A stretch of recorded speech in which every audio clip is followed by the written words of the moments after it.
far from Faux Show Energy Work, and I'm here to talk to you today about passion and lust. Um, those are some energies that are within us. It's kind of semantics, you know, what one person may call passion, another person may call lust. But the way that I'm using it, I will describe it. But the purpose of the video is to talk about those two energies and how we can use those to actually manifest and have things show up in our life in a way that's enjoyable and pleasurable and you know, get the most out of everything. So the big homie Ram had just recently did a video about balanced lust, and so let's go into that. Lust for me is when we have the energy that comes up from the kidney area or the kundalini. It's a raw primal push for something. A lot of times it may be sensual or sexual in nature, or just creative. We want to create something from us, and it's a raw feeling. It's a very you know, strong feeling when we really are pulling from that. The Chinese call the fire that's in the right kidney, the yang kidney, the more masculine energy of the two. They call it the Ming Men, M-I-N-G-M-E-N.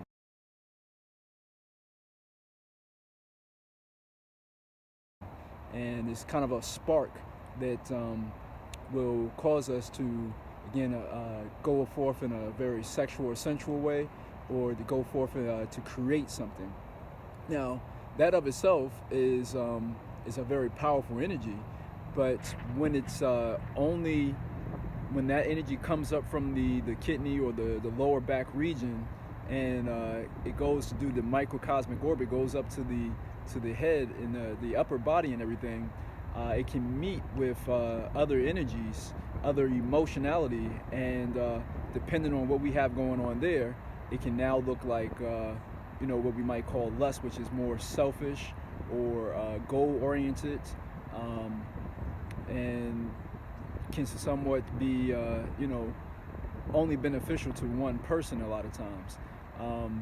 You know, or if we have a lot of false belief systems and things going on in our mind, in our head. If our head is not clean, you know, our ori is, as the Yoruba say, if our head energy is not clean and clear, then we can take that passion, or rather we can take that lust, that energy, that primal energy rather, and mix it with a lot of false beliefs, and now we have something kind of more like lust, where again it's only beneficial to us, or it can look like greed, where it's like where we're trying to get over on someone without an even exchange, and that's not really the energy that we want to be fueling ourselves with. We can look at the world and see that a lot of lust and a lot of greed have been motivating factors, motivating energies in this world.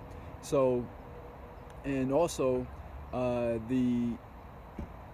when it's coming from a place of ego, the ego often will have, like, you know, how are things going to be done, or who is this going to be with?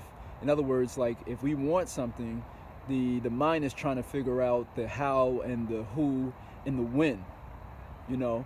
But the raw primal energy of itself is just what we want and why we want it. If we just focus on that, Abraham Hicks talks on that, and it's a very powerful point, that just getting very clear on what we want and why we want it. That's it. We don't need to figure out the how necessarily.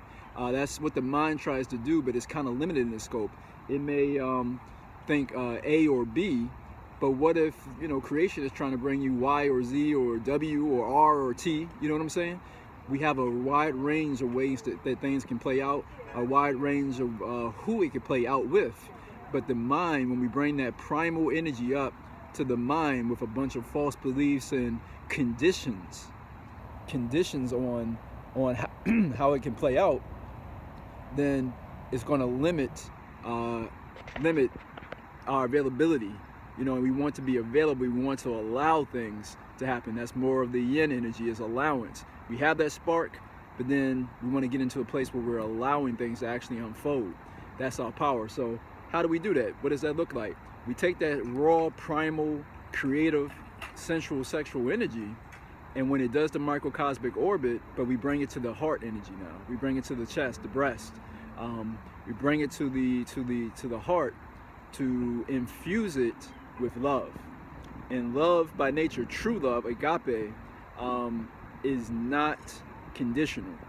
So it's not putting the how, the what, the how, the when, or the who on it.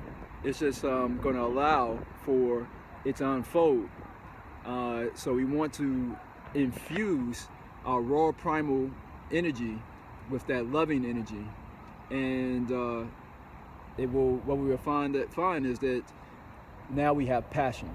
So to be very clear and succinct on it, what I'm saying is that the raw primal energy, when mixed with conditions and false belief systems, that is lust or greed. And when we take the raw primal creative sensual sexual energy and we mix it with unconditional agape love, now we have passion. So that's the difference between lust and passion. I hope that's helpful for you. I hope that if you have any questions on that, or like to go a little deeper into that, definitely can do so. I have a book, Sacred Orgasmic Living, Soul, and that goes into a little bit into the false beliefs and everything that show up, that actually puts conditions on our love and conditions on our pleasure. And so you may want to check that out. Again, I do sessions for couples and singles, also workshops. So you can hit me up on Instagram and stuff too. And again, thank you for checking out the video. Keep shining, keep climbing. Peace.